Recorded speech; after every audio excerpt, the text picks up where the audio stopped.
It is rather difficult to understand what was the object of all these maneuvers. There was so much trouble thrown away. The first consul very soon forgot his quarrel with Madame de Souza and never alluded to again in her presence. During the first 6 months that followed the Peace of Amiens, the first consul led an almost idle life at La Malmaison, dreaming of the improvements which he could introduce to the various departments of his government, of the encouragements which might be given to agriculture, to industries, of the various works which might be carried out for the improvement and embellishment of Paris and the departments which he proposed to visit in turn, and finally of the arts of peace. During this pause in the midst of a life so busy and so fully occupied, he projected a league of the maritime powers for driving the Barbary people from the coast of Africa, their lands to be afterwards used for planting sugar, coffee, cotton, and produce, which had to be drawn from remote colonies. If the plan of this league could have been carried through, it would have diverted him from the expedition intended for the reconquest of the island of San Domingo. The idea had been proposed by Joseph Bonaparte. It was highly approved of by the first consul.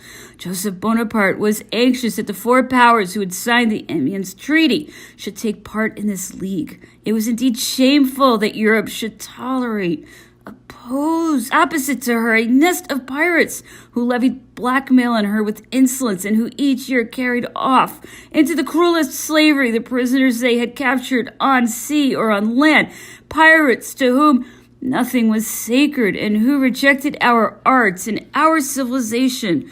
It was useless to hope to bring them to accept the relations and the conventions by which international rights are established between civilized states. The loss of Egypt enhanced the value of the resources which a colonization of the Barbary states so conveniently close at hand and a naturalization of the produce of the islands of America would have placed in the hands of the various powers. The plan of a conquest of this vast region was carefully examined in the cabinet of the Minister of Marine. A first step toward carrying it into effect was indeed made by a mission with which the Spanish government entrusted Badia, a clever and adventurous traveler. The Moniteur of 14th Thermidor, year 10, reported that 2 Spanish savants charged with exploration of these countries had passed through Paris. This plan of an expedition was perhaps one of the reasons of the rupture of the Peace of Amiens, and the renewal of hostilities which ensued prevented the first consul from carrying it out. The great events which were played out on the stage of Europe obliged him to renounce his scheme for the time being. But he did not lose sight of a plan which, from the time of the renewal of hostilities with England, was one of the chief subjects of his thoughts. On April 18th, 1808, Napoleon, being then at the Château de Mirac, near Bayonne, whither he had been summoned by affairs in Spain, wrote the following letter to the Minister of Marine. Monsieur de Craye, think over the Algiers expedition, both as a military and a naval campaign. If France could get a foot down on this part of the coast of Africa, England would have cause to reflect. Is there any port on this coast where a squadron of ships would be under cover from a superior force? What are the ports by which the army, once landed, could be revictualled? How many ports could the enemy blockade simultaneously? In Egypt, there was, after all, only the port of Alexandria. Rosetta was a very dangerous harbor. Still, it was counted. I think that there are a dozen here. How many frigates, brigs, and storeships could they hold? Could Admiral Gentilhome's squadron enter the port of Algiers and be sheltered against a superior force? At what time of the year is the air good and pest no longer to be feared? I imagine that it is in October. After having studied the Algiers expedition, give your careful attention to the Tunis campaign. Write a confidential letter about it to Gentilhomme, who, before coming to Paris, could get the necessary information. His inquiries should extend as far as Oran and should bear on the land as well as the maritime aspects of the proposed expedition. What we must find out about the inlet is whether there are roads and water. I calculate that 20,000 men will be necessary for this expedition. You will understand that the enemy is to be led to believe that Sicily is the object of this expedition, and that they will be nicely foiled when instead it proves to be Algiers. You need not answer me before a month. In the meanwhile, get your information so that when you do answer me, there shall be no buts, no ifs, and no becauses. Send one of your engineers, a man who knows how to hold his tongue on a break. Let him talk with Monsieur Tanville, but be sure to select a man of tact and of talent. This engineer should have some military as well as some naval knowledge. He must walk about both on the inside and on the outside of the fortifications, and as soon as he gets back home, write down what he has noticed so that he can bring us back plain facts and not merely his own dreams. Consult with Sanson as to the best man to choose. You will be able to find exact information in the archives of the Foreign Office and of the Ministry of War. Have these archives, as well as your own, looked through. Information about these countries has always been asked for in France. Several Frenchmen who had exercised civil or diplomatic functions in the Algiers Regency, heads of French establishments in that country, engineers and naval officers who had discharged special duties there, were all consulted. Monsieur Jean Bon Saint-André, who had been commissioner of the government at Algiers under the Directoire, handed a detailed memorandum in which all the questions put to him were answered to the Minister of Marine. Napoleon's attention was also taken up with the scheme for reorganizing the academies. The term academy was suppressed. The institute was divided into 4 sections. The first was termed Class of Physical and Mathematical Sciences. The second styled Class of the French Language and Literature, answered to the French Academy, formerly so called. The third was the class of ancient history and literature, and the fourth, that of the fine arts. The class of moral and political sciences created by the law of the year 4 was suppressed and merged in that of the belles lettres. It seemed superfluous to the first consul. He supported his opinion on this matter with reasons which I do not think it necessary to examine. His principal motive was not, as has been said, his dislike for philosophy. He has often expressed himself on this matter, but he was then convinced that the discussion of political matters had still, at that time, its disadvantages. The 8 or 9 months which followed the Peace of Amiens were divided between La Malmaison and Saint-Cloud, which the first consul went to inhabit in the spring of that year. This palace, although not vast, afforded a beautiful and comfortable abode well suited to Napoleon's habits and requirements and provided with magnificent gardens. His workroom was very large, and its walls were literally covered with books from floor to the ceiling. He had himself designed his writing table, which was in the shape of a base. Numerous papers were spread out on its wings. His usual place was on a settee covered with green taffeta, which stood near the mantelpiece, on which were 2 fine bronze busts of Scipio and of Hannibal. Behind the settee, in a corner, was my writing table. His study was reached through a bedroom which he did not occupy. His apartment was on the floor above and communicated with this room by means of a private staircase.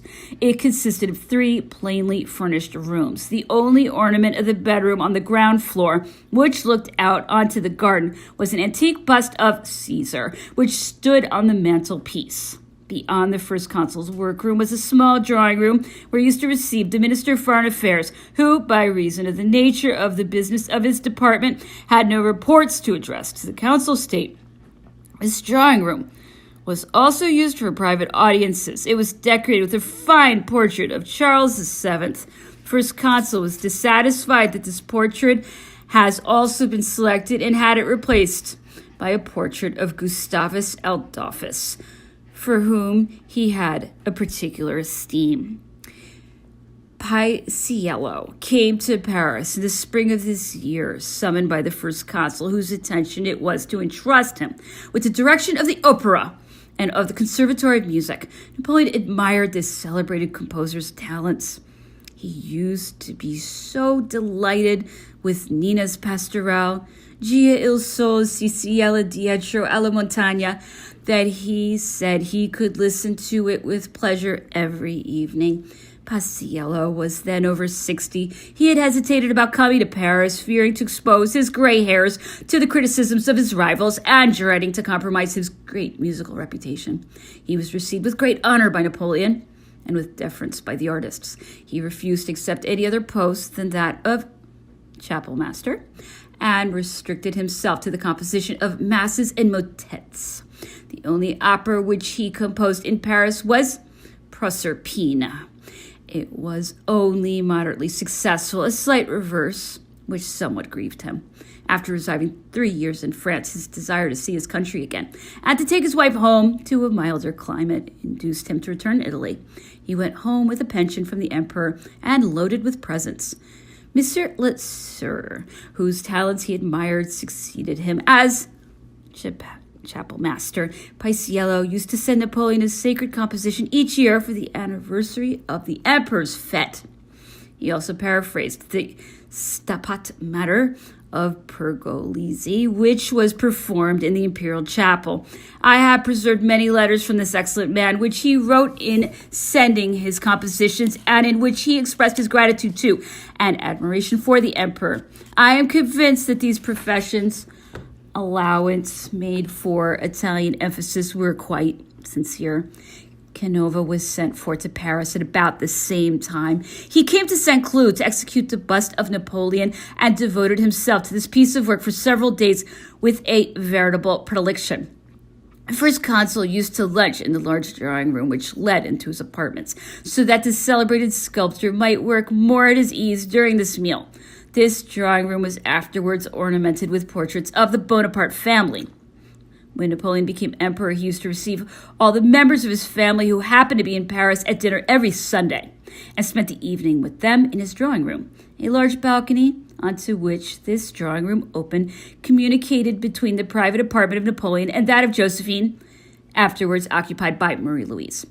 I used sometimes to remain with Canova after the sittings and to occupy him into the gardens. He spoke bitterly of the statues he saw there and pointed out to me the decadence of good taste, which they proved. He regretted that the artists of the time of Louis XV, and especially Boucher, should have applied their great talents to works which he considered pitiful. A reproach of another kind might be leveled against Canova himself. He carried off the model of Napoleon's bust, a model true to nature, and most noble in resemblance, and which on this account had been generally admired. I do not know why, renouncing this resemblance, which ought to be the first merit of a bust or of a portrait, he made an idealized head. However grand a character he may have wished to bestow on his work, he could not hope to make a more heroic face than the original. It was after his bust that Canova executed the colossal statue of Napoleon, which he sent to Paris in 1811. This statue may be admired as a work of art, but the want of resemblance in the head and its nudity displeased the emperor. It was placed at the Louvre without having been previously exhibited. It was the same statue which either was bought by the Duke of Wellington or was given to him by the government in 1815. It was carried off to England as a trophy and placed in a spot very unworthy of it, and in a way which does little honor to the delicacy of feeling of the victory. One of our sculptors, as remarkable for his great talents as for his national feeling, as he was returning from a walk in London, saw a number of people stopping before the partly opened door of the mansion of the Duke of Wellington. Prompted by curiosity to approach, his astonishment can be imagined in recognizing, in the object which was attracting the eyes of the curious, Canova's beautiful statue of Napoleon, placed at the foot of his staircase, and being used to hang cloaks and hats on. I remember that one day the first consul brought back a quatrain on his return from Josephine's apartment, where he had been spending an hour. He threw this poem on his writing table and said that it had been composed by Madame Fanny de Beauharnais. It was a play of words on the word Bonaparte, and the last line, which is all of it that I remember, ran as follows: La bonne part sera la nôtre. The better part will be ours.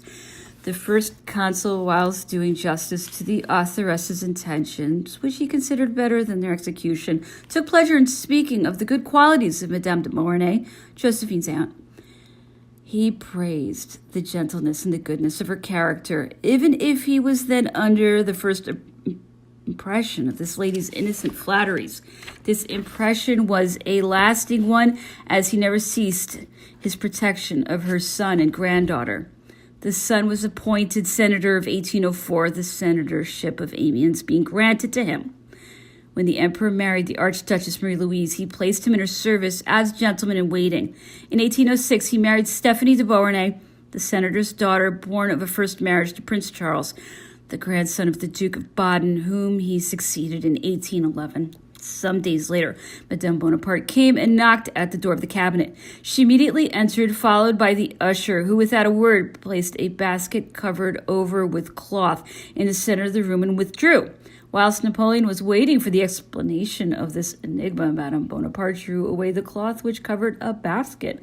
A little man, not more than 18 inches high, who was lying down in the basket, raised himself with difficulty, and leaning with his two hands on the handle of the basket, turned a pair of dark and shining but lusterless eyes upon us. The dwarf was dressed in complete hussar uniform, with the red shako vest and dolman regulation boots, and was girt with a saber which kept entangling itself in its little legs. There was nothing monstrous about him except his extreme smallness. His limbs were well made, his features, if inert, were regular.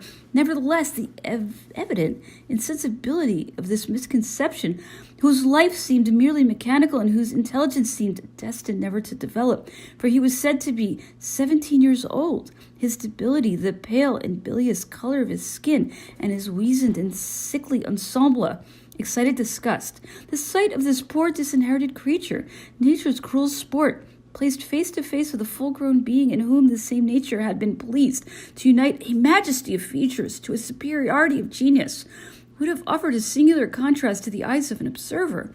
The fine and impressionable organism of Napoleon evidently suffered from so painful a sight, and without one word of comment, he prayed his wife to remove the dwarf from his eyes.